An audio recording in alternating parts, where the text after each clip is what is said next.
Elliot Kallen is the founder of Prosperity Financial Group. They're a firm that's helped thousands of individuals, busy professionals, entrepreneurs, and retirees manage their money and achieve financial independence. He is a nonprofit, passionate about the nonprofit world. He is the author of the best-selling book, Driven. Welcome, Elliot. Great to be here, George. Thank you. Excited to have you on. Tell us a little bit about your personal life, some more about your work, and why you do what you do. Love to. I've been doing this now for 30 years here in Northern California. We help people make money. That's the key. We have a saying that we help you. If it's money, it's personal. And so we deal quite a bit with assets, liabilities, and creating wealth, as well as help people sleep better at night because they know we're taking care of them. And that's the business of what we do, which is really good. Then there's the passion of what we do. Passion of what we do is taking this to a whole new level. I started a nonprofit charity there, George, which is just great. We help teens with stress and depression with the goal of stopping suicide. We now touch 5,000 to 10,000 families every single month. So you've got the what I do, which I love what I do, making people money, helping them with that. The book that you mentioned, thankfully, thank you, is on stress and depression. Excuse me, is on leadership and entrepreneurship.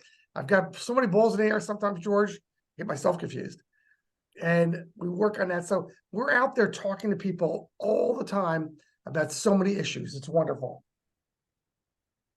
How do you keep everything straight? That's a really good question on what we do. I get asked that too. You can see already I got discombobulated for a split second when my phone rang. Apologies on that. It's a 6-day-a-week venture, what I do. It's not 5. You cannot do what I do in 5 days a week. It's just physically impossible. So I come in a lot of Saturday or Sunday mornings when nobody's here, and I just put in a good 4 or 5 hours. I usually promise my wife that I'll be home by 10 or 11 in the morning. And so I sometimes start at 5 on a Saturday, and we get it done. But, you know, when you're helping teens out and you're running a nonprofit, that has some very odd hours. And sometimes that phone rings at 1 in the morning from a parent that says, help. So it's a little bit different than managing your money and doing other things that we're doing right now. But it's incredibly rewarding.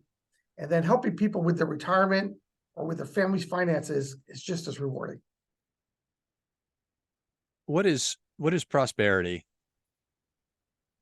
We are an independent registered investment advisory firm that makes us fee only in our world. We are fiduciaries and we are money managers at the end of the day. That was a bad question. What does it mean to be prosperous? Oh, that's a better question. That's a way better question. And that is much more subjective because your level of being prosperous or having prosperity is different than mine. So, you know, when I was a kid in my 20s, my mother said, if you put away $2,000 a year into your IRA, that's what they took then, and it grows at 8%, and you do it all the way till age 65, you will have $1 million.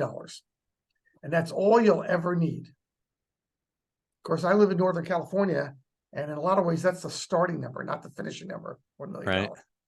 And that's not going to get you very far on what you're doing. So prosperous, to me, prosperous or having prosperity, and that's different than wealth and riches. They're different terms. But having them, George, means I could do what I want to do, basically when I want to do it. Now, that doesn't mean I decided I need to go every weekend to the Ritz-Carlton or Four Seasons somewhere in the world. That's going to take a lot more money than what most people have. But it does mean that if next year I want to go and see Eastern Europe and go to Croatia and Hungary, I have the means to be able to do that. If I want to play golf 4 days a week and join a country club, I have the means to do that. It doesn't mean I have to join Augusta or I have to fly first class on everything I do. It just means I'm going to places and doing things that within reason make good sense and make me happier and enrich my spouse and my life. I appreciate that. It is a subjective thing. Prosperity, success, wealth, all these things. When you're meeting with people, do most people have a sense of what that means to them? They have a number that makes sense to them. I need $3 million in retirement, but it doesn't really, it's just a number out of thin air. It could have been 2 or 4 million. So they think, okay, that's a good number. And the reality though, George, when you do a plan for somebody in retirement, you need to include actual financial goals in life. The average senior in retirement watches TV 4 hours a day. And Hmm. that's a really bad thing. That's bad. I have people call me up and they yell at me because they watch too much CNN. So I know they're yelling at me from the left. They watch too much Fox. They're yelling at me from the right. Or they're both yelling over the same thing, by the way. But they're watching too much TV, and I have to remind them, turn off the TV. TV in retirement is not a plan. And so we want to get some plans. And maybe number one plan for most retirees is they want to travel. They want to play more golf. They want to spend more time with their grandchildren. They want to create something for estate legacy for them and maybe donate to a charity. If they have means, maybe they want to do a life insurance trust and donate a wing of a hospital. So many wonderful things you could do if you just plan for it and talk it out. So your mom wasn't wrong. Save $2,000 a year, get started early, get 8%. $1 million back then isn't what it is today, obviously, but that's still pretty sound advice. It is. The key is maximize. If you do any one thing that's going to have the huge impact in your retirement, is max out on every possible retirement plan at your fingertips. Profit sharing, your 401k, your SEP IRA, your Roth IRA, whatever these are that are available to you, max them out. If you're doing that and you do that for 10, 15, 20 years, you're going to have a ton of money. And so people pull this number out. They say, I'm going to need $3 million or $5 million. Do they really want $5 million, or what is it that they're really looking for? They want what $5 million does for them. $5 million lets them sleep better at night because they're not worrying about money. It lets them travel when they want to. It lets them buy a house or a car for their children or their grandchildren. It lets them do what's important to them. And it is different for everybody. You know, when you have grandchildren, George, maybe the most important thing for you is I want to take care of their college education. For somebody else like me, no, I don't want to take care of my grandchildren's college education. I take care of that with my own kids. Let them do that. What I'll do is I'll help them out with a car when they turn 16. So everybody's different. And other ones will say, you know, I don't even want to do that. What I want to be is I want to be that parent who takes all of my grandchildren and brings them to national parks all around the country so they get to see the best of America. All different things. So when you're helping people plan, when you're helping families sit down and say, okay, let's get organized, let's talk about what's important to you, are there main areas that you're focused on, principles? First thing is what's important to you is a great question, George. What's important to you about retirement? How do you see it? And if you see it as someone that's travel, let me give you a better example here, George. 10 years ago, I sat down with my wife and I said, you know, I advise people all the time of what to do in retirement to make sure you have enough hobbies. And so I said, let's come up with what's important to us in our retirement. And we came up that travel was number one. I lived in Europe at one point. I love going to Europe. I want to travel the world. Second thing is we have a wine cellar. Actually, we own a wine tasting room. I've got 1,000 bottles of big red Cabernet in there and some other varietals.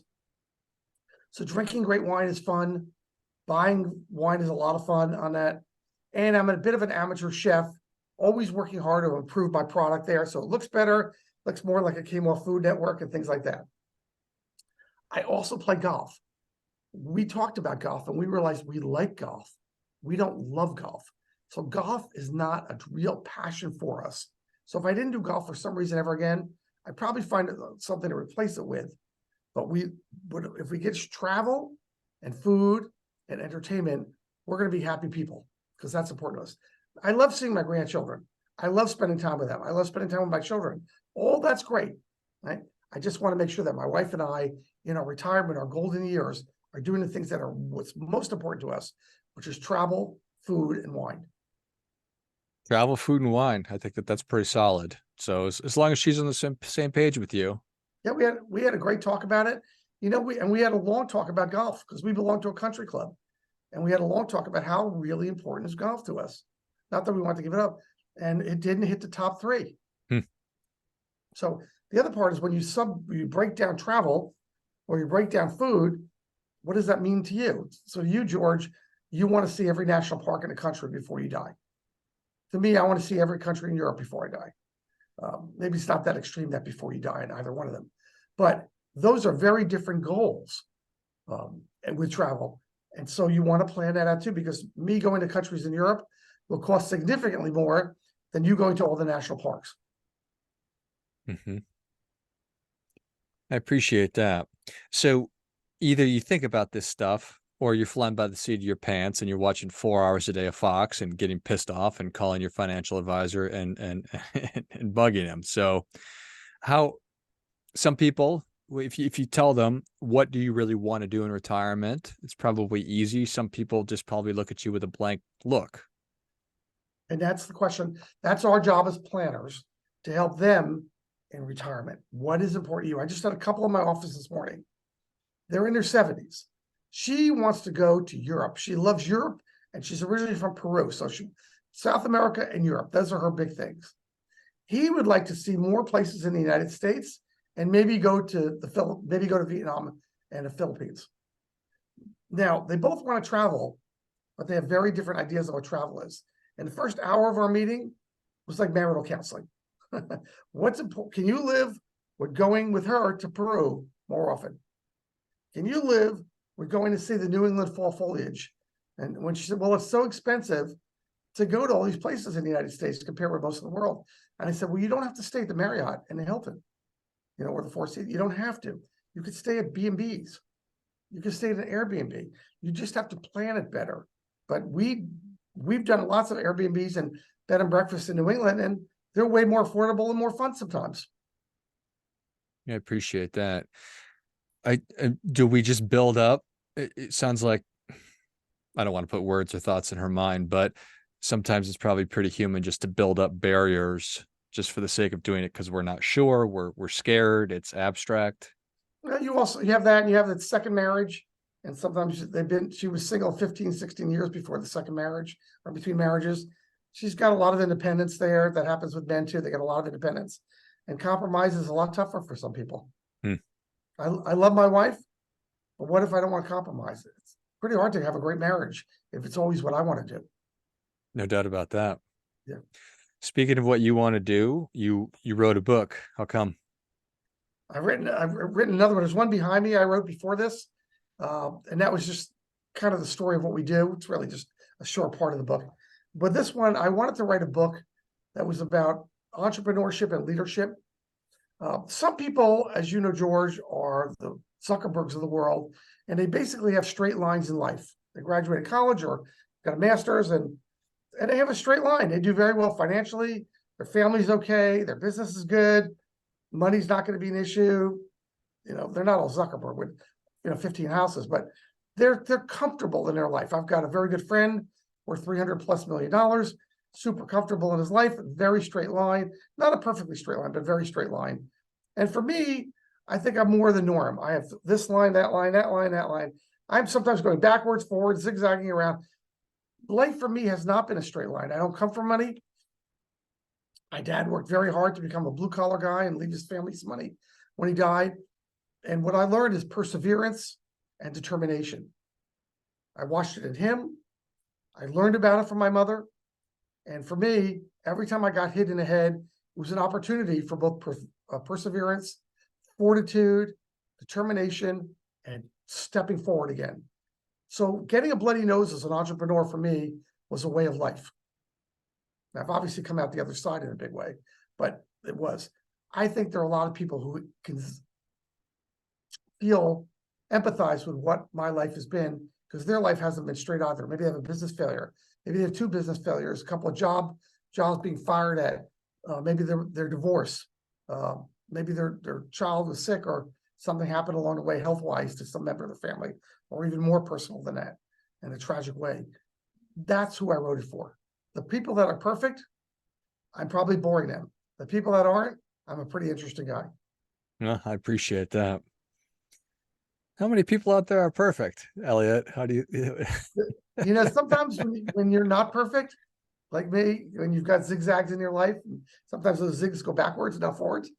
And then other people tell you about their life, and you begin to wonder, wow, is it me? And then you realize the exception to the rule are the perfect people, not the rule.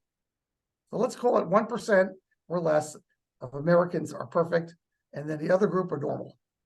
The rest of us, regular people, normal folks. You froze on me, my friend. So it's fascinating. Do you enjoy writing? Yeah, I do. I love writing. I came in on a lot of Saturdays and wrote. I've got an editor, a publisher, someone that helps me take when I'm talking to an old-fashioned tape recorder. She's really good at interpreting that and saying, no, you want it to be on chapter 2. You just wrote stuff for chapter 7. So we're going to separate that out. She's really good about that. So she's in LA. I got somebody in LA and somebody in Texas outside of Dallas, and they've been really helpful. So we're hoping the gentleman I wrote this with, we each wrote about 28,000 words in the book. The two of us are hoping to take this on the road and speak to companies and speak to entrepreneur groups about life and fortitude. I appreciate that. So do you make time every day do you employ time blocking? How do you segment out work, make sure you get everything done? I do a lot of time blocking. That's a great characteristic. I'm as guilty as anybody else as the challenge of time management, especially when you're CEO of 3 organizations. Time management is a big thing. So it is a challenge every single day. And, if you look at your life, if you think about most people, they're spouses, their husbands or wives, then they are parents to their children. Sometimes they're the children of aging parents, so that's another job, but they have kids, they're their parents, and then they're business owners, right? And you've got those 3, and you cannot do all 3 effectively the same day. It's physically impossible.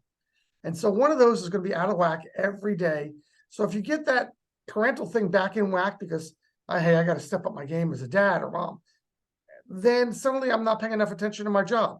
And if I'm really booming at work, man, I could be a really crappy husband because I'm working 20 hours a day. And so you are out of whack every day.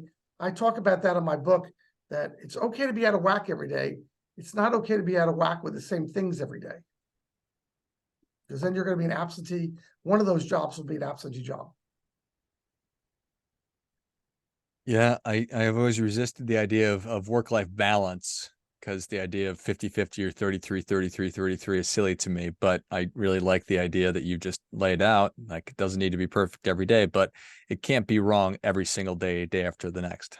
No, you're going to be divorced like I'm divorced. So that's one of my zigs backwards, or zags backwards.